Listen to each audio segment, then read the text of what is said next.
Bonjour à toutes et à tous, j'espère que vous allez bien. Je suis très heureuse de vous retrouver aujourd'hui. J'avais envie d'aborder avec vous un sujet dont on entend beaucoup parler depuis quelque temps déjà. C'est l'ère du Verseau ou New Age, cette ère dans laquelle nous serions entrés, où nous serions sur le point d'entrer et qui régirait finalement l'avenir de ce que l'humanité a à vivre et à traverser. Et donc bien sûr ça a piqué ma curiosité et j'ai eu envie de me pencher un peu sur le sujet et de partager avec vous un petit peu ce que j'en ai compris et ce que j'en ai appris. Et d'autant plus que j'ai été assez surprise et en même temps j'apprends à ne plus l'être tant que ça avec les guides, mais finalement ça rejoint énormément de notions qu'ils me partagent dans les guidances ces derniers temps, depuis ces derniers mois. Et finalement je réalise qu'en effet ils sont en train de nous préparer à ce vers quoi l'humanité semble aller, ce vers quoi elle semble être amenée à se diriger pour traverser voilà, des étapes nouvelles dans ce qu'elle a à vivre et à manifester.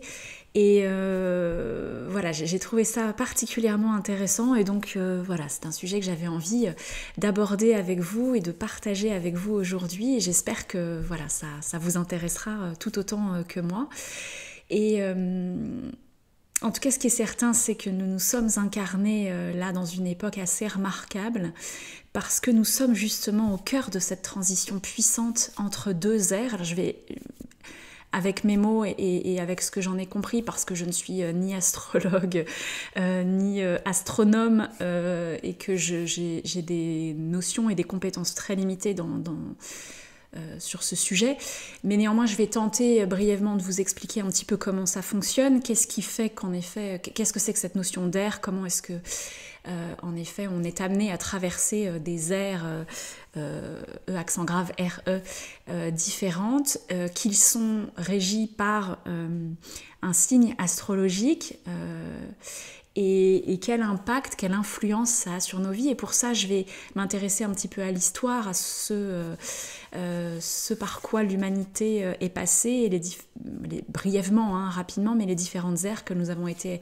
amenés à traverser et quelle résonance ça a avec le signe astrologique dans lequel l'ère se situait.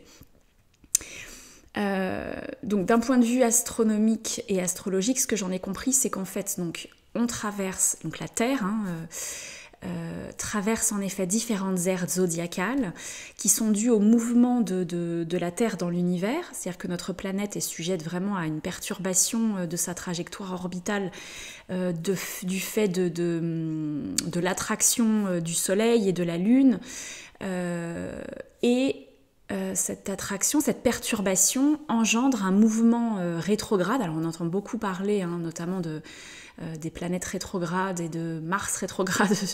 En ce moment, c'est une grande mode que de parler de cette rétrogradation de Mars, parce que ça a un impact en effet sur nos vies et que ça a tendance à créer des perturbations dans nos vies au quotidien. Mais donc la planète est sujette à un mouvement rétrograde de son point vernal. Alors je ne vais pas rentrer, hein, si ça vous intéresse, je vous invite à aller chercher. Je suis certaine qu'il y a beaucoup d'informations sur Internet, sur des sites spécialisés en astrologie ou en astronomie. Pour aller pousser un petit peu le sujet, là l'idée c'est simplement très brièvement de vous décrire un petit peu le fonctionnement. Mais en gros, donc, ce point vernal, il se décale dans le sens inverse du déroulement habituel des signes du zodiaque. Et ce décalage se fait d'environ 1 degré tous les 72 ans. Et donc au total, la Terre met 25 920 années pour faire le tour en mouvement rétrograde des 12 constellations du zodiaque. Et donc, on estime qu'elle met environ 2160 ans pour traverser chaque signe. Hein, c'est ce qu'on appelle les mouvements de précession des équinoxes, si je ne me trompe pas. Et donc chacune de ces périodes porte le nom d'ère. Alors, oui, avant d'aller plus loin, il y a quand même une notion qui est importante à rappeler ici, parce que vous allez voir qu'il y a qu'en termes de date, c'est assez flou quand même si on a ce chiffre de 2160 ans. Néanmoins, c'est sujet un peu à controverse.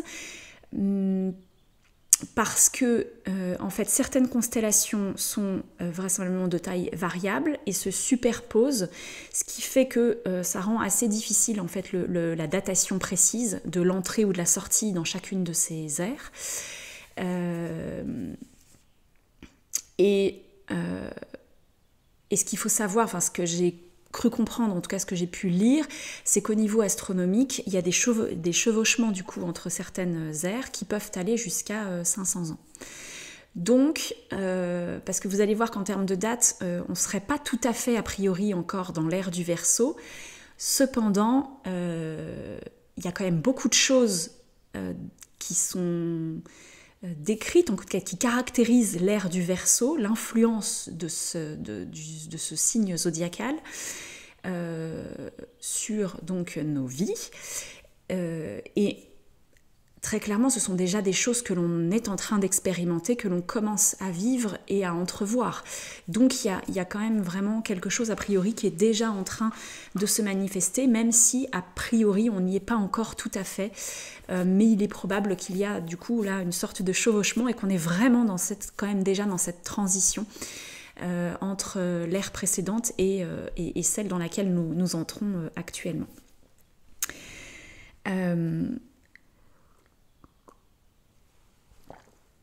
Peut-être juste du coup pour refaire un petit tour dans l'histoire, j'avais envie d'aborder quand même un petit peu pour resituer le contexte et que vous puissiez comprendre un petit peu quelle influence ça peut avoir et c'est-à-dire quelle influence chaque ère zodiacale peut avoir sur nos vies et quel sens ça prend pour l'humanité en termes de transformation, en termes d'évolution. C'est assez intéressant, enfin en tout cas moi ce sont des sujets qui me passionnent et me fascinent beaucoup. Donc j'avais envie de retracer, donc je vais essayer d'aller assez vite parce que on a déjà traversé un certain nombre d'ères, bien sûr. Je vais pas remonter jusqu'à l'origine parce que, alors déjà, si on tient compte du fait qu'on est dans une forme d'infini, il est probable que ça remonte il y a très très très très très longtemps. Mais on va dire que l'ère la plus reculée que l'on connaisse, ou en tout cas pour laquelle on est capable d'émettre des hypothèses, c'est l'ère du Lion, qui a eu lieu, voilà, si on peut dire comme ça, en tout cas qui était à l'œuvre à peu près autour de... Donc je vais faire des ères de 2000 ans, ça va être beaucoup plus simple en fait pour... voilà, même si je vous ai dit le chiffre a priori c'est autour de 2160 ans, mais voilà, on va tronçonner en 2000 ans parce que ça nous donne quand même à peu près la temporalité de ces différentes ères. Mais donc là, on se situe à peu près entre moins 10 000 et moins 8 000 avant JC. Donc ça remonte un petit peu. Pour vous situer, c'est à peu près la fin de l'Atlantide. Donc ça signe un nouveau départ. Et le lion, c'est vraiment... le signe de la créativité, de l'art, et c'est là en effet où apparaissent les premiers dessins et peintures préhistoriques, donc les premiers témoignages vraiment de l'homme sur Terre. Et c'est une ère qui est marquée par l'importance du soleil. Et on sait que le soleil, c'est l'élément maître vraiment pour le lion. Et donc le soleil, en plus à cette époque, augmente réellement sa puissance, il monte en force, en intensité, et c'est aussi du coup la période qui va signer un peu la fin de des périodes glaciaires. Parce que le soleil monte voilà, en puissance et que ça entraîne un réchauffement très probablement qui signe la fin des périodes glaciaires et qui montre un peu toute l'importance de cet astre à cette période de l'histoire. Après l'ère du Lion, c'est l'ère du Cancer qui entre.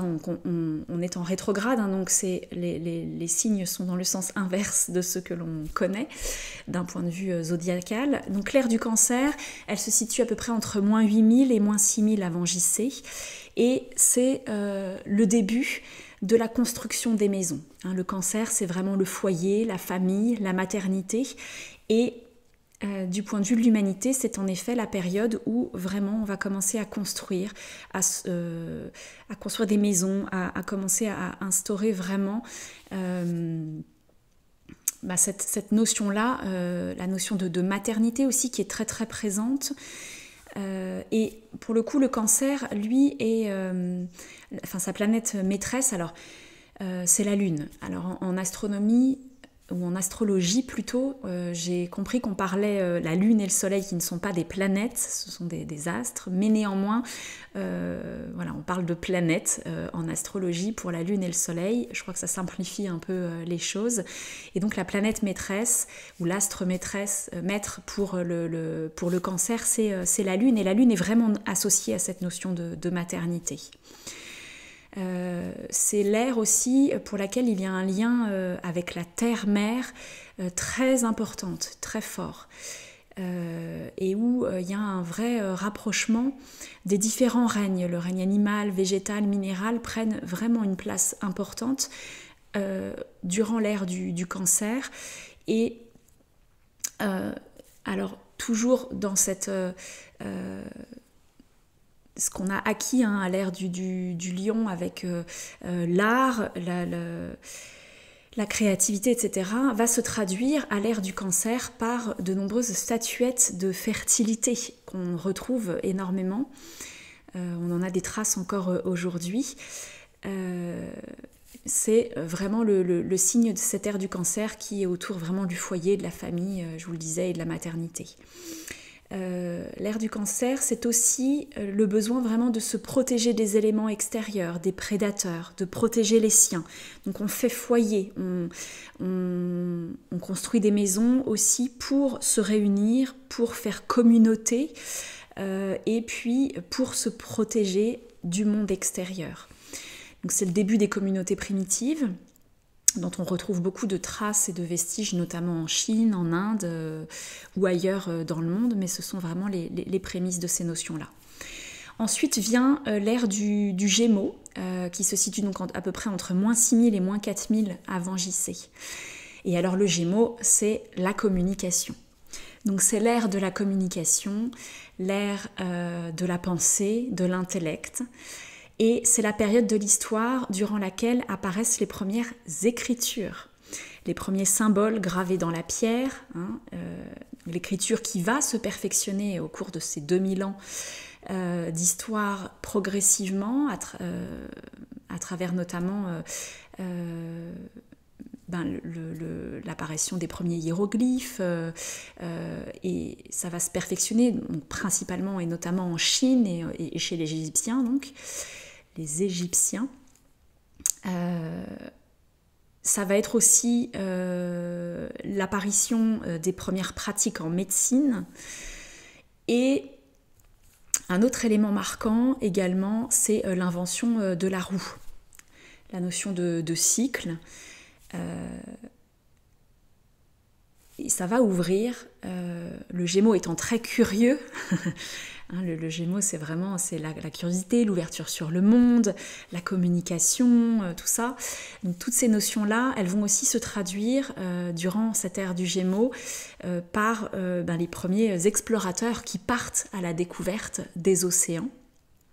Et la roue pour ça va être aussi une aide pour aller explorer des terres encore inconnues, pour aller découvrir le monde. Donc ça c'est l'ère du Gémeaux, et donc après l'ère du Gémeaux est venue l'ère du Taureau. Donc le Taureau, c'est environ moins 4000 à moins 2000 avant JC. Donc on commence à se rapprocher un petit peu plus des temps que l'on connaît aujourd'hui. Alors, le taureau, donc, c'est un symbole que l'on va beaucoup retrouver dans de nombreuses représentations à cette époque-là. C'est l'emblème un peu de la divinité pour de nombreux peuples et de nombreuses religions. Donc il va être très présent. Et on va notamment le retrouver dans l'Iliade et l'Odyssée. En Égypte, il est l'emblème de Ra. Il est sacrifié aussi dans le culte de Mitra. Voilà, donc il est vraiment présent dans beaucoup de cultes, pour beaucoup de religions et de peuples. Et le taureau, il représente beaucoup le besoin de sécurité, le côté solide et stable. Le taureau, il a besoin de stabilité, il a besoin de se sentir en sécurité. Mais il a aussi une prédilection pour tout ce qui est la beauté, le luxe. Et ça va beaucoup influencer notamment les premières dynasties d'Égypte, où on retrouve beaucoup d'or, de clinquants, où on va assister aussi à la construction de temples majestueux, massifs, qui sont vraiment érigés pour l'éternité. C'est-à-dire que c'est du solide, c'est du massif. Et avec cette notion vraiment de luxe, de prestance et de beauté. Ça, c'est l'ère du taureau. L'ère qui succède à l'ère du taureau, c'est l'ère du bélier. Donc là, on est à moins 2000 à 0 avant JC, avant Jésus-Christ. Et le bélier, alors lui, il va remplacer du coup le taureau dans les représentations symboliques. Pareil, on va le retrouver un peu partout. Il va notamment être aussi le symbole de l'Égypte. On va le retrouver dans de nombreuses représentations, notamment dans des tombes égyptiennes. Et d'ailleurs, le nom de Ramsès, si je ne me trompe pas, est dérivé de Ram, qui signifie bélier en celte, il me semble. J'espère ne pas dire de bêtises. Et même chose, Abraham, donc qui était Abram et qui est ensuite devenu Abraham, signifie aussi venu du bélier ou fils du bélier. Donc il y a vraiment le bélier qui est très présent dans cette période de l'histoire, dont on va retrouver des signes de l'influence un peu partout dans le monde. Et c'est une période de l'histoire où il va y avoir l'exode et l'arrivée notamment de Moïse, qui reçoit la table des lois. Et donc en fait on comprend que cette ère du bélier, elle est destinée à venir... En fait, on comprend qu'il y a un ordre des choses, qu'il y a un ordre cosmique, qu'il y a des choses préétablies. Et le bélier, lui, la justice, c'est important pour lui. C'est important que justice soit rendue, que les choses soient claires, qu'elles soient organisées. Donc, cette table des lois, elle vient symboliquement vraiment instaurer quelque chose de très important et de très puissant, parce que ça va être le début des premiers gouvernements démocratiques, et notamment chez les Grecs. Des hommes de loi, où on va vraiment structurer les sociétés d'un point de vue juridique, d'un point de vue instaurer des règles. Ça c'est vraiment toute la symbolique du bélier. Après l'ère du bélier, c'est l'ère du poisson. Et donc là, c'est en gros l'ère que l'on connaît, en tout cas, parce que donc le poisson, vous l'avez compris, c'est en gros de l'an 0 à l'an 2000. Donc c'est l'ère que l'on a connue, même si on est sur la fin du coup de l'ère du poisson, et le début de l'ère du Verseau, qui elle est donc de 2000 à 4000. Donc voilà, alors bien sûr on serait plutôt autour de 2160. Là on a fait des tronçons de 2000 ans, mais avec ces notions de superposition, et puis vous allez le voir dans la façon dont l'ère du Verseau est décrite, on est déjà vraiment en plein dedans. Mais donc pour en revenir à l'ère du Poisson, elle est marquée par l'arrivée de Jésus, qui va remplacer donc les anciennes religions. Et c'est un véritable cap de conscience qui est passé. Et l'aspect typique du Poisson, c'est vraiment la notion du repli sur soi. Et là, on va faire face, en effet, pendant l'ère du Poisson, à une individualisation de chacun. En religion, ça va se traduire par le désir vraiment de vivre en ermite, par exemple. Et le fait que les religions deviennent monothéistes. C'est la fin, en tout cas en Europe ou dans les sociétés occidentales, les premières religions monothéistes apparaissent et avec elles des dogmes, des grands maîtres que tout le monde suit et écoute. Voilà, c'est-à-dire que le savoir, d'un seul coup, est détenu par une élite qui a la connaissance, qui sait. Et malheureusement, cette notion de propriété, d'individualisation, d'élite, de maître qui détient le pouvoir, qui a la connaissance, qui a le savoir, eh bien ça va donner lieu à de nombreuses guerres, à un grand désir de pouvoir, de conquête. C'est l'opposition, soi contre les autres, et c'est le début d'une ère patriarcale. C'est aussi l'ère du puritanisme. C'est toutes ces notions-là vraiment qui prédominent dans l'ère du Poisson. Et l'ère du Verseau, nous y voilà, l'ère donc dans laquelle a priori on est en train d'entrer, c'est vraiment une ère de bilan. Parce que le Verseau, c'est le dernier signe de la spirale zodiacale. Et le signe du Verseau, il a vraiment en lui cette notion d'égalitarisme.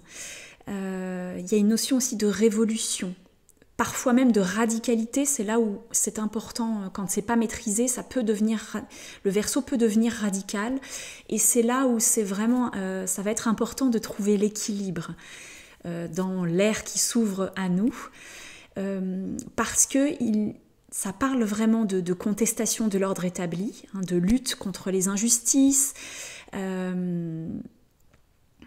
Mais ça va être important de trouver le bon équilibre dans cette contestation, dans cette révolution, dans cette rébellion, dans cette déconstruction de l'ordre établi, pour pouvoir le faire avec sagesse et le faire sans débordement trop intense, quoi. Ça va être un petit peu tout l'enjeu. Mais on entre donc dans un monde dans lequel il va y avoir en tout cas une vraie volonté de changer les choses, d'instaurer plus d'égalité. Ça, c'est vraiment très représentatif de l'ère du Verseau, d'instaurer plus d'égalité. Mais ça va venir aussi nous confronter du coup à une peur du changement, profondément ancrée en chacun d'entre nous, parce qu'on a appris là depuis 2000 ans à fonctionner de façon très individualiste. Et le fait d'instaurer plus d'humanité va venir bouleverser un petit peu notre mode de fonctionnement, et donc ça va entraîner un certain nombre de peurs et de frictions internes, mais aussi au niveau, bien sûr, parce que ce qui se joue à l'intérieur se joue aussi à l'extérieur, donc ça va aussi évidemment transparaître dans nos sociétés, dans le monde que l'on connaît. Ça va être profondément libérateur pour l'humanité d'une façon générale, mais tout l'enjeu va être de la manière dont ça va se passer. Mais c'est aussi pour ça qu'on parle vraiment de l'âge d'or, parce que il y a l'ère du Verseau, on parle d'âge d'or parce que il y a des transformations très profondes là qui sont en chemin. Et sur pas mal de niveaux en fait, sur pas mal de sujets. Je vais aller du coup un petit peu plus profondément bien sûr dans cette ère du Verseau parce que c'est celle qui nous intéresse, c'est celle vers laquelle on va et que l'on va être amené à vivre. Et donc je vais vous dépeindre un petit peu les différents sujets en effet qui concernent l'ère du Verseau. Donc là on vient de le voir, c'est une ère où on sort un petit peu de cet individualisme. Mais l'ère du Verseau, c'est aussi avant tout l'ère de la spiritualité. Voilà, donc tout ce qui est lié au paranormal, aux capacités subtiles, à l'ésotérisme, à l'astrologie et tant d'autres sujets en lien avec la spiritualité va tendre vraiment à se développer. Et on le voit déjà là depuis une bonne dizaine d'années, ça prend un essor assez important. Je crois qu'on n'aura jamais eu dans les librairies des rayons de livres liés à la spiritualité, à l'ésotérisme et tous ces sujets aussi fournis qu'aujourd'hui. Donc on le voit, on est vraiment dans une bascule. Tout ce qui est lié aussi aux médecines douces, aux médecines dites parallèles, va aussi se développer et ça va se développer rapidement. Et d'ailleurs, cette notion de rapidité sur le plan physique, on le constate avec cette sensation d'accélération du temps très importante, très intense. C'est vraiment lié aussi à l'ère du Verseau. C'est aussi vraiment une notion que l'on retrouve. Il y a cette notion d'accélération, de quelque chose qui se transforme et ça se transforme rapidement. Alors, rapidement à l'échelle, bien sûr, de l'univers et de ses ères zodiacales, sur 2000 ans, c'est vrai que 10 ans, c'est rapide. C'est vrai que pour nous, 10 ans, ça peut paraître long à l'échelle d'une vie, parce que nous, on a des vies qui tournent autour de 80-90 ans. Donc 10 ans, c'est une grosse tranche de vie quand même, mais à l'échelle de l'humanité, ça va vite, ça va très très vite. Et finalement, on le sent quand même, cette transformation assez rapide, même à l'échelle de nos vies, donc c'est dire. C'est aussi l'ère, dont je vous le disais, de l'humanité, c'est-à-dire qu'on va vraiment se tourner vers les autres, l'humain, le social, la fraternité, la solidarité vont se développer. C'est l'ère du collectif. C'est l'ère où le nous va remplacer le je. Là où on a mis 2000 ans à construire le je, et bien là, on va vraiment revenir à une notion de collectif, de ne plus être les uns contre les autres, mais d'œuvrer ensemble pour trouver des solutions collectives, communes, qui sont créatives, innovantes. Ça, on va le voir, mais c'est aussi un point important chez le Verseau, cette notion d'innovation, de créativité, pour accéder à plus d'entraide, plus d'ouverture aux autres, plus de soutien. Donc on va apprendre en tout cas à compter les uns sur les autres et à ne plus faire seul. Il va falloir, alors pour le coup par contre, être vraiment vigilant parce que, comme dans toute transition, il y a des résistances et ça peut entraîner de grandes fractures sociales, des rébellions importantes parce qu'on veut mettre un terme à tout ce qui a été, à toutes ces injustices et à tout ce qui va être amené à diviser les hommes entre eux. Donc, pour que ces transformations puissent advenir, et en plus, je vous le disais, le Verseau peut être un peu radical dans ses façons de mettre en place les choses, eh bien, nécessairement, il va falloir trouver le juste équilibre, mais ça peut passer par des rébellions et des confrontations importantes dans la manière dont ça va s'exprimer. Donc je vous le disais, on prend conscience que nous sommes un, au sens, que nous sommes une unité interconnectée les uns aux autres, mais pas seulement, que nous sommes aussi interconnectés avec tout ce qui nous entoure, avec les différents règnes, les différents éléments. C'est l'ère de l'énergie, de la conscience. Et ça va de pair justement avec cette augmentation des fréquences vibratoires de la Terre, dont on a parlé sur cette chaîne à plusieurs reprises et dont on parle un peu partout, qui nous demande une grande adaptation à laquelle il va falloir encore que l'on s'adapte. Et ça entraîne aussi une grande quête de sens chez la plupart d'entre nous. En fait, il y a vraiment ça qui est très très présent, et je le vois dans les messages des guides que je suis amenée à prodiguer. C'est vraiment la demande principale, c'est de savoir quel sens à ma vie, qu'est-ce que je peux apporter au monde, comment est-ce que je peux contribuer pour aider les autres. Et oui, vraiment cette quête de comment est-ce que je fais pour que ma vie ait un sens, pour être utile. Voilà. Et cette quête de sens, vraiment, elle est très représentative de l'ère dans laquelle on est en train d'entrer. En fait, on réalise aussi que on est dans un monde de surconsommation, où on sort d'une ère où on a quand même beaucoup détérioré notre environnement, qui a mené vraiment à une crise planétaire que l'on connaît tous aujourd'hui.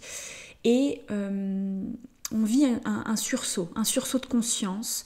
Il y a une forme d'instinct de survie en fait qui se réveille et qui nous pousse vraiment à chercher des solutions pour sortir de cette impasse entre guillemets dans laquelle vraiment on s'est engagé, et qui a tendance à étouffer un peu le monde dans lequel on vit.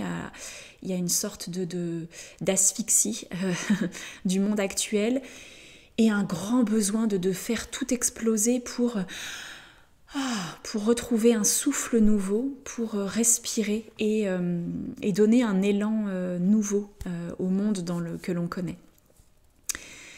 Et l'ère du Verseau, de ce point de vue, elle nous ramène vraiment à une humanité dont nous nous étions déconnectés, que nous avions un peu perdu, pour finalement remettre l'amour au centre de nos connexions. Il y a un peu cette idée de faire l'amour plutôt que la guerre, en gros de s'aimer les uns les autres plutôt que de se rejeter la faute, de se juger, de lutter les uns contre les autres, de moi avant toi, de je suis meilleur que toi, je sais plus de choses, etc. Tout ce qui finalement a régi un peu nos humanités depuis 2000 ans. Eh bien, en gros, là, l'homme va reprendre un peu sa place de gardien de la terre, retrouver une forme d'équilibre. Il y a aussi une notion de sacré qui reprend sa place, vraiment. Et il y a presque même une notion de révélation. Voilà, donc une dimension très spirituelle, très... oui, on revient à une forme de sacralisation des choses, où on reprend conscience que la terre est sacrée, que la vie est sacrée, que nos temples intérieurs sont sacrés. Et tout ça, ça va vraiment nous mener à une libération des mentalités pour aller vers plus de paix, plus de partage, d'harmonie. Et en fait, c'est vraiment, oui, cette notion de revenir à l'être plutôt qu'à l'avoir. On sort de nos sociétés de consommation pour revenir à des notions bien plus intimes, bien plus justes, bien plus alignées avec qui l'on est. C'est vraiment la quête du soi, quoi. C'est vraiment ça. Bien sûr, on va sortir aussi du patriarcat. On voit aujourd'hui que la femme, la place de la femme en tout cas, commence à changer, à évoluer, qu'on va vers plus d'équilibre aussi entre le féminin et le masculin. On parle beaucoup de féminin sacré, de masculin sacré. En fait, ce sont vraiment des notions où le féminin autant que le masculin ont été blessés dans leur intériorité, et où un équilibre est important à retrouver. Et donc il y a vraiment voilà, cette notion-là. Et toutes ces déconstructions, elles nous obligent justement à un développement intérieur, à aller travailler beaucoup sur nous, sur soi, parce qu'il y a beaucoup de conditionnements à lâcher. Et ça va nous inviter à nous reconnecter vraiment à notre intériorité, à reprendre notre responsabilité. Ça, ce sont des notions que les guides abordent énormément en ce moment. Revenir à soi, revenir au cœur, apprendre à s'écouter, apprendre aussi à comprendre quelle est notre responsabilité dans ce que l'on est amené à vivre. Arrêter de remettre son pouvoir à l'extérieur pour redevenir son propre souverain intérieur, son propre maître. C'est vraiment cette notion-là. Arrêter de s'en remettre à une forme d'élite, et je pense que d'ailleurs il va y avoir vraiment une déconstruction, c'est ce que l'on m'avait laissé un peu entrevoir, c'est-à-dire que même la façon dont on fonctionne avec des gouvernements, avec quelques hommes à la tête de tous, je pense que ça, ce sont aussi des notions qui vont être amenées à se transformer. Aucune idée de quelle forme ça va pouvoir prendre, mais en tout cas, c'est quelque chose qui est en train de se déconstruire doucement. Et ça sous-entend de lâcher beaucoup de peur, bien sûr, d'apprendre à mieux se connaître, d'apprendre à s'accepter dans toute son entièreté, dans toute sa vérité, dans toutes les parts de soi. C'est-à-dire que même dans les parts pas très glorieuses, dans les parts un peu sombres de soi, c'est important d'aller se rencontrer dans ces zones-là et d'apprendre à aimer, à s'aimer avec ces parts-là. D'arrêter d'être dans une forme de paraître, d'image de soi, mais d'être dans la vérité. De comprendre aussi que toutes les réponses, elles sont en soi finalement. Et d'accéder à une forme de sagesse intérieure, de faire des choix en son âme et conscience. Ça revient un peu, on a abordé un peu ces notions-là aussi dans la notion de libre arbitre, de faire des choix en son âme et conscience, de comprendre que l'on a un pouvoir créateur et que l'on est vraiment maître de notre destinée et que l'on a la possibilité d'influer sur cette destinée, qu'on a les réponses en nous et que l'on a la capacité de façonner notre chemin, notre avenir, qui l'on est. Et donc tout le travail, ça va être d'arriver vraiment à pacifier les choses en soi, parce que finalement, c'est d'abord en soi que les choses peuvent... c'est en pacifiant les choses en soi que l'on va pouvoir pacifier, enfin que le monde va pouvoir se pacifier aussi à son tour, parce que l'extérieur finalement n'est le reflet que de ce que nous sommes à l'intérieur. Et on va être amené à prendre conscience vraiment de ça, que ce que l'on vit à l'intérieur, que nos colères intérieures, nos rébellions intérieures, elles se traduisent par des colères, des rébellions et des guerres à l'extérieur en fait de nous. Et que plus on va apprendre à pacifier ce qui se passe en nous, plus on va être capable finalement de manifester la paix, la tranquillité, l'amour à l'extérieur de nous. Donc c'est une ère extrêmement confrontante que l'ère du Verseau nous propose, parce que c'est aussi l'ère de la vérité en fait. Finalement, toutes les incohérences que l'on a pu connaître ne vont pas pouvoir subsister, parce que ça va nous demander d'être honnêtes, tant vis-à-vis de nous-mêmes que vis-à-vis des autres, et du monde qui nous entoure d'une façon générale. Donc c'est aussi une ère de révélation, je vous le disais un peu plus haut, il y a cette notion vraiment de révélation parce que oui, pour moi c'est vraiment une ère de révélation, l'ère de la levée des secrets, des éclaircissements sur de nombreux points qui ont pu être occultes ou obscurs jusqu'ici. Il y a vraiment des choses qui demandent à accéder à une forme de vérité et de vérité universelle. Ça veut dire aussi que tout ce qui est enfoui, caché, va trouver une voie finalement de révélation, d'émergence. Et ça, c'est particulièrement confrontant ou inconfortable, mais c'est vraiment pour notre plus grand bien à tous, à l'humanité tout entière. Et je vous le disais, l'ère du Verseau, c'est aussi vraiment une ère... l'ère des technologies, et on le voit notamment avec l'IA dont on parle énormément en ce moment, mais c'est un exemple très probant de ces technologies qui progressent énormément. Ça c'est très représentatif aussi de l'ère du Verseau, et ça va nous demander encore une fois une grande vigilance pour apprendre à utiliser ces outils de façon juste et de façon saine, et qui soient à notre service et qui... dans le sens qu'il nous soit utiles et qui nous permettent d'aller vers ces transformations auxquelles on est amené vers lesquelles on va, on est amené à aller, mais de façon saine. Parce que de toute façon, si ça s'exprime de la mauvaise manière, ça va, le réajustement va devoir advenir, et le risque c'est que ça advienne de façon pas très confortable, quoi, et que ça un peu dans une forme d'excès. Il y a toujours cette notion un peu de risque d'excès avec le Verseau. Donc voilà, ça va demander vraiment, oui, une grande vigilance.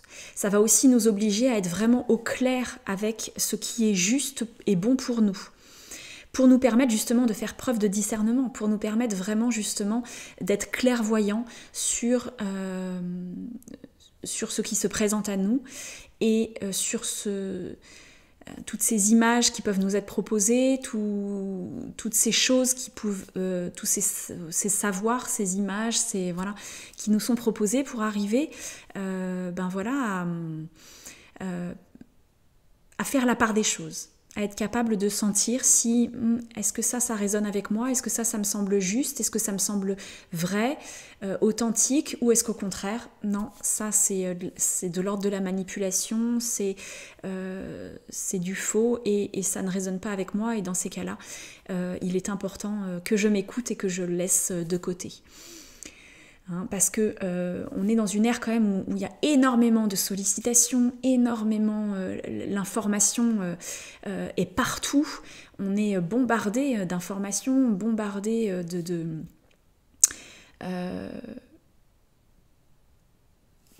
de sollicitations visuelles, mentales, et il y a une forme d'overdose, et donc c'est important, ça nous fatigue déjà énormément. On le sait aujourd'hui, c'est-à-dire que ce qu'il faut comprendre, c'est que l'information, le savoir, ça n'est plus un enjeu. Là où ça a pu l'être dans des ères précédentes, d'accéder à un savoir, il y avait une soif de savoir, de comprendre le monde dans lequel on vit. Aujourd'hui, ça n'est plus un enjeu. Aujourd'hui, on a accès au savoir. On a tous accès au savoir de façon facile. Mais l'enjeu, c'est de le réguler, par contre, parce que il est omniprésent, ce savoir. Il est omniprésent, et il est presque trop présent. Et donc, ça va être important aussi d'arriver à dire « Ok, je sais que le savoir, il est là, il est à disposition. Si j'en ai besoin, je peux y accéder. » Mais comment est-ce que je reviens aussi à quelque chose de plus humain, de plus tranquille, de plus paisible? Parce que le fait d'être trop dans la tête, dans ce savoir, dans cette quête constante d'information, ça nous déconnecte de notre corps physique. Et c'est là où il va être vraiment essentiel et important de réapprendre à s'écouter, à se respecter, à revenir au corps, à revenir à la matière, à revenir à l'essence même de la vie terrestre, de chaque chose. Nous sommes venus nous incarner dans une vie physique, matérielle, tangible. Et il va être important d'apprendre à incarner tous ces savoirs. C'est bien de le savoir sur le plan intellectuel, mais comment est-ce que on le met en œuvre dans la matière, sur le plan physique? Comment est-ce qu'on le rend tangible, palpable? C'est la même chose pour la spiritualité, ça va être important d'être capable que ce ne soit pas juste des notions intellectuelles, mais que ça puisse s'incarner réellement, que ça puisse se vivre de façon charnelle, quoi, que l'on puisse vraiment l'expérimenter physiquement, à travers nos corps physiques, pour en faire quelque chose. Parce que si ça n'est qu'une idée, si ça n'est que de l'ordre de l'intellectuel, on ne peut pas l'expérimenter dans la chair et dans la matière. Et c'est à travers la matière, la chair, le corps physique que l'on peut réellement prendre la mesure, prendre conscience de ce qui se joue, de ce qui est à l'œuvre, que l'on peut réellement l'expérimenter de façon extrêmement puissante. Donc c'est vraiment important d'apprendre à s'écouter, à revenir à soi, à se respecter, à ne pas prendre pour acquis tout ce qui nous est asséné comme des vérités, donc à s'affranchir un peu de ce que les médias peuvent nous dire, de ce que les gouvernements peuvent instaurer, pour apprendre à déceler notre vérité intérieure. Voilà, donc ça nous demande de revenir un peu chaque jour un peu plus à notre essence profonde, de nous reconnecter à notre âme, à notre dimension divine, pour comprendre qu'est-ce que moi je suis venue vivre et manifester dans cette vie. Ça va nous demander aussi une grande capacité de prise de recul, pour apprendre à se préserver. Vous savez, les guides nous disent souvent de faire ce pas en arrière pour finalement observer la situation un peu de l'extérieur et arriver justement à ressentir qu'est-ce que ça me fait, comment est-ce que je le vis. Et pouvoir justement être clairvoyant sur comment est-ce que je me préserve dans cette histoire-là, dans ce que je suis amenée à vivre, comment est-ce que je me respecte, est-ce que c'est bon pour moi ou pas. Et de remettre du coup plus de douceur, plus de justesse, plus d'amour, de paix, d'harmonie, voilà, dans la vie et dans ce que la vie a à nous proposer justement.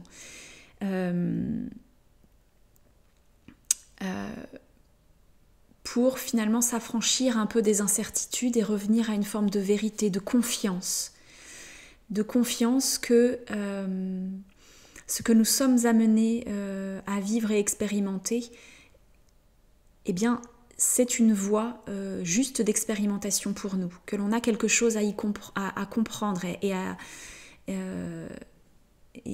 vivre dans ce qui nous est proposé. Que ce soit dans le fait de nous positionner et de dire non, ok, ça, stop, j'arrête d'alimenter ces choses-là parce que ça n'est plus bon pour moi, ou ça, ok, je fais face à mes peurs, je m'arme de courage et j'y vais parce que je sens que même si j'ai peur, même si j'ai des résistances, c'est bon pour moi, c'est ce vers quoi il faut que j'aille pour mon épanouissement, pour mon élévation, pour des compréhensions fines et profondes. Voilà. Et d'avoir vraiment cette confiance dans le fait que nous sommes magnifiquement accompagnés, protégés sur les plans, par les plans subtils. Et c'est un grand travail de foi et d'amour de soi finalement que cet être du Verseau nous propose. Vous savez, dans la symbolique du signe du Verseau, il y a ces deux vaguelettes, ces deux vagues superposées les unes au-dessus des autres. Et c'est vraiment cette notion d'alliance entre le ciel et la terre. D'ailleurs, dans la langue des oiseaux, j'aime beaucoup m'intéresser aussi à cette langue. Verseau, c'est vers le haut.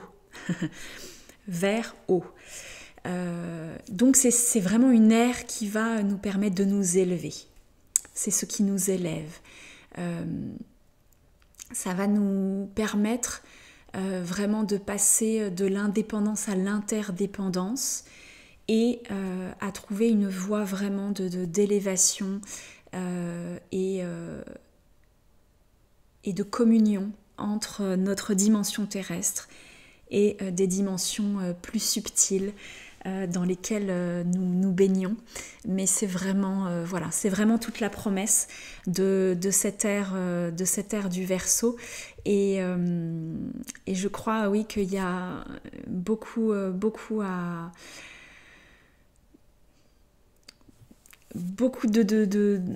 bénéfiques qui nous attend, beaucoup de très belles choses qui arrivent et voilà, et j'espère que cette présentation, cette petite explication de ce qu'est l'ère du Verseau peut représenter, de comment dans l'histoire nous avons traversé ces différentes ères. J'espère que tout ceci vous permet d'y voir un petit peu plus clair et vous ouvre des horizons prometteurs et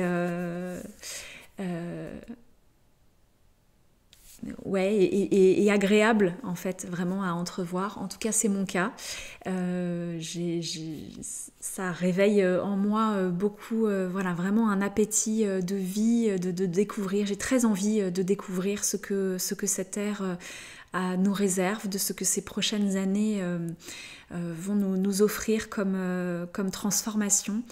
Parce que je sens que c'est vraiment pour le bien de l'humanité, que l'on va vers quelque chose de vraiment beau, de vraiment doux, que j'ai envie d'expérimenter. Plus d'amour, plus de paix, plus d'harmonie. Et c'est ce que je nous souhaite à toutes et tous. Voilà, donc n'hésitez pas si jamais vous avez des questions ou qu'il y avait des points un peu obscurs que je n'aurais peut-être pas abordés. Si jamais j'ai une réponse à y apporter, écoutez, je le ferai avec grand plaisir. Et puis sinon, écoutez, je vais vous laisser là parce que je pense que ça a été déjà suffisamment long, mais voilà, c'est une vidéo que j'avais vraiment envie de vous tourner parce que moi je trouve ça passionnant. Donc j'espère que ça vous aura tout autant intéressé que moi. Un grand merci pour toutes les personnes qui ont rejoint cette chaîne dernièrement. Bienvenue à vous. Je suis ravie de vous accueillir ici. Merci également pour tous vos partages, vos likes, vos commentaires, vos abonnements. Donc, c'est ce qui permet aussi à cette chaîne de vivre et d'exister. Donc voilà, un grand merci pour votre soutien. Merci d'être là. Merci pour tous vos mots si gentils qui me font voilà, beaucoup de plaisir. Et puis je vous dis à très vite pour probablement pour une guidance tout bientôt. Prenez bien soin de vous. Et puis passez une très belle journée. Je crois que là le soleil brille aujourd'hui partout en France. Donc si vous êtes en France, eh bien écoutez, profitez bien de cette lumière et de ce soleil. Et pour vous tous qui me suivez un peu partout dans le monde, bien écoutez, je vous souhaite, si jamais le soleil ne brillait pas dans votre ciel, je vous souhaite de trouver ici une éclaircie. En tout cas, voilà, je vous envoie beaucoup de lumière et de soleil parce qu'ici, il est bien présent et ça fait beaucoup de bien. Voilà, je vous embrasse très fort. Passez une belle journée. À bientôt.